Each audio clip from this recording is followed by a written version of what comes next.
Здравствуйте, дорогие друзья! Я рада вас приветствовать на моем канале. Сегодня в данном видео я готовлю очень быстрый и необыкновенно просто вкусный сметанный торт Мишка. Торт Мишка на севере есть на моем канале, а этот именно торт Мишка. Это торт из нашего детства, торт, который нравится всегда и всем. Здесь я покажу с моими небольшими изменениями, чтобы он идеально нарезался. Вот такие ровнейшие коржи у него будут. Все покажу, расскажу в данном видео. Торт, естественно, готовится из самых простых и доступных продуктов. Недорогой получается тортик. Итак, беру для коржей 6 яиц среднего размера. Чем хорош этот торт и шоколадный ванильный корж, я буду выпекать вместе сразу на одном противне. Это очень сокращает время работы. И торт поэтому можно приготовить буквально за пару часов. Добавляю туда сейчас 16 грамм ванильного сахара, щепотку соли обязательно. И добавляю туда 360 грамм сахара. Сейчас всю эту массу я буду взбивать примерно около 3 минут. Дольше это взбивать не имеет смысла, просто чтобы хорошо сахар разошелся в яичной массе. Когда у меня вот так вот уже пышной стала масса, это яичная, у меня просто желтки здесь очень такие насыщенные, поэтому она так выглядит в таком желтом цвете. Добавляю туда 480 грамм сметаны комнатной температуры. Сметану можете брать абсолютно любой жирности. У меня в данном случае 20% сметана. То есть все это на ваше усмотрение. Просто перемешала. Ничего я долго здесь уже не взбиваю. Сейчас я всю эту массу разделяю на 2 равные части уже на весах. Потому что на глазок лучше этого не делать. Примерно 580 грамм у меня в каждой миске должно быть. Здесь я больше на 10 грамм буквально отлила. Но это ничего страшного, это не критично. И сейчас в эту массу я добавляю, то есть в светлый корж, 300 грамм муки и 10 грамм разрыхлителя. Просеиваю, обязательно просеиваю.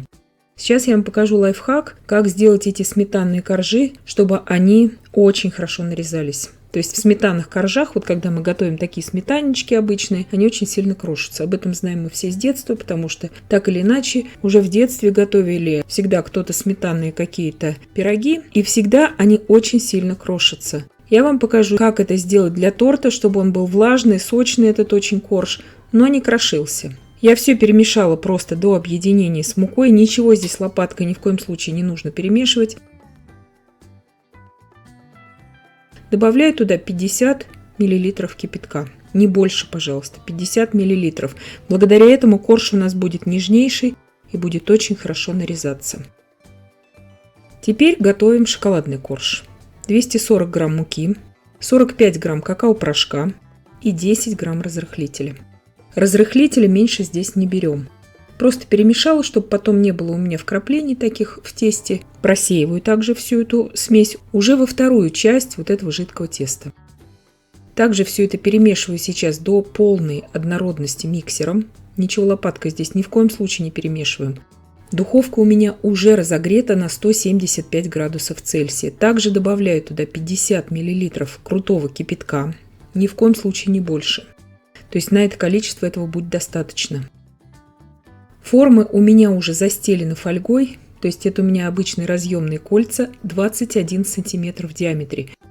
Если у вас 20 см в диаметре, они у вас просто будут чуть повыше, вот эти вот коржи, которые мы испечем. Температура 175 градусов Цельсия, режим вверх-вниз, без конвекции. Убираю сейчас выпекаться примерно на 35-40 минут. Это все очень индивидуально. На среднем уровне выпекала. Коржи нежнейшие получаются, и они не будут крошиться. Благодаря тому, что я добавляла туда кипяток. Итак, коржи у меня испеклись. Проверяю для вас деревянной палочкой. Палочка выходит сухая и чистая. Остыли они у меня до полного остывания, то есть до комнатной температуры. Сразу же нарезаю. Внимание, если они у вас постоят, они у вас будут более жесткими уже. Я не советую давать им стоять в холодильнике. То есть не нужно их хранить там 2 суток, как принято, знаете, испечь коржи и хранить их в пищевой пленке. Нет. Вот этот сметанничек, это торт очень быстрый. Поэтому вот приготовили коржи, тут же их нарезаем и тут же используем в работу. В этом его прелесть, этого сметанника. Посмотрите, какие идеально ровные коржи. Благодаря тому, что просто добавили 50 мл кипятка в тесто. И практически нет никаких крошек, в отличие от обычных сметанников. Разрезаю на 4 тонких коржа. Если вы новичок, возможно, вам удастся разрезать на 3 коржа. Это тоже хорошо. И это тоже будет очень красиво смотреться в разрезе. То есть не обязательно добиваться вот этой тонкости в коржах, как вот у меня. Это нужно уже иметь определенный опыт. Сейчас также достаю из формы свой шоколадный корж, также его нарезаю на 4 коржа, но коржи, как я уже сказала, у меня тоненькие. Это нормально, если вы нарежете их немножко по-другому. Сразу хочу сказать, вы, конечно же, эти коржи можете нарезать и ножом, и просто ниткой. Это все как вам нравится. И вот эти коржи лучше всего, еще раз повторяю, использовать свежайшими. То есть как вот вы их выпекли и сразу же их готовить. То есть не нужно давать им отлеживаться. Чем дольше будут заморожены лежать вот эти вот сметанные коржи, тем менее ароматными они становятся. Это принцип всех этих коржей, которые пекутся с добавлением сметаны, йогуртов и так далее. То есть это не классический бисквит, поэтому у нас все так и происходит. Готовлю элементарный сметанный крем. У меня остались, как вы видите, 2 шапочки, шоколадная и светлая. Их можно использовать просто для обсыпки торта. Я только шоколадную буду использовать. 1 килограмм. Здесь у меня 30% сметаны, 8 грамм ванильного сахара и 24 грамма загустителей для сливок. Также добавляю туда 390 грамм вареной сгущенки. И сметана и вареная сгущенка у меня здесь очень холодная. Вот это очень важно для этого крема. Взбивала я ровно 45 секунд. То есть даже минуты я не взбивала этот крем. Взбивать долго нельзя, иначе он у вас будет разжижаться. Здесь вы можете, конечно же, не добавлять загуститель, но вам тогда нужно будет отвесить эту сметану, чтобы у вас крем был более таким стабильным, чтобы он не был таким, как водичка у вас потом. Начинаю сразу сборку торта, ничего здесь не жду.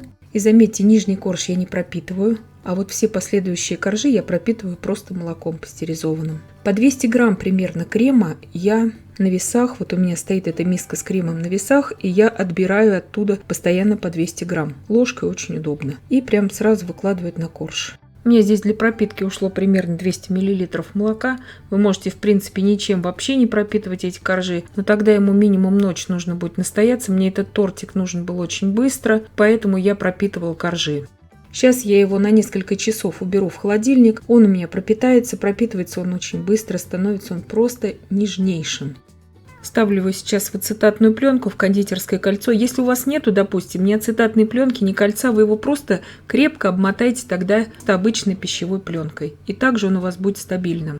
Убирала я примерно на 4 часа его в холодильник, он очень хорошо уже пропитается за это время. И когда я его достаю из холодильника, готовлю уже сейчас крем для финишного покрытия. Здесь у меня 400 грамм сливочного масла размягченного. Взбиваю сейчас до однородности, до пышности. Добавляю туда 390 грамм вареной сгущенки. Это делать абсолютно не обязательно, я просто показываю как один из вариантов крема, который идеально просто подходит вот к этим коржам. Именно как крема для финишного покрытия этого тортика. То есть мы сейчас делаем такой домашний, очень вкусный, очень уютный вариант сметанного торта. Итак, тортик у меня хорошо отстоялся. На это у меня ушло примерно 4 часа. Я покрываю его вот этим кремом. Вы можете брать меньше здесь крема, потому что у меня еще крем немножко осталось. И по сути, если без украшений, можно брать 200 грамм сгущенки и 200 грамм масла. Украшаю сейчас боковину торта вот этой вот крошкой. Шапочка от бисквита у меня от шоколадного, я ее измельчила в измельчителе. Крошкой этой я украшаю бока торта. Светлую я здесь шапочку не стала использовать. И украшаю вот такое незатейливое украшение, делаю верха тортика. Если вы просто хотите покрыть этот торт кремом, вам будет достаточно 200 грамм сливочного масла и 200 грамм сгущенки. Любой сгущенки, можно вареной, можно обычной, то есть все на ваше усмотрение. Здесь я из насадки просто звездочка 8 миллиметров, открытая звездочка, делаю вот такие вот незатейливые завитки. Можно всего этого не делать. Показываю просто вам как вариант такого самого быстрого домашнего украшения этого тортика. Может быть, кому-то это и пригодится. И это необыкновенно просто вкусно, сочетается с начинкой. Украшаю здесь просто печеньем шоколадным. Этого можно и не делать, это я вам просто показываю как вариант такого быстрого домашнего украшения. Вы же можете его украшать абсолютно любым финишным кремом. Его можно также и ганашем покрыть, и под мастику, и белково-заварным кремом, и крем-чизом. Украшать торт очень стабильный получается, торт большой. Такой торт смело можно рассчитывать на 20 порций, то есть он не маленький этот торт. Посмотрите, как он шикарно нарезается, какой он нежный, какой он пропитанный получается. То есть торт, который действительно готовится очень быстро. И вот этот лайфхак я вам показала, немножечко кипятка в каждый корж добавляем, чтобы вот идеально ровно они нарезались у нас, эти коржи. И получается все очень-очень вкусно. Вот так он прекрасно надламывается вилкой. Здесь просто высокий он, поэтому немножко неудобно его показывать. Коржи все прослеживаются, даже при надламывании вилкой. Торт, тающий во рту. И я надеюсь, что видео было полезным и познавательным. Подписывайтесь на мой канал, ставьте лайки, пишите комментарии. Я всем желаю больших успехов и до встречи в новых видео.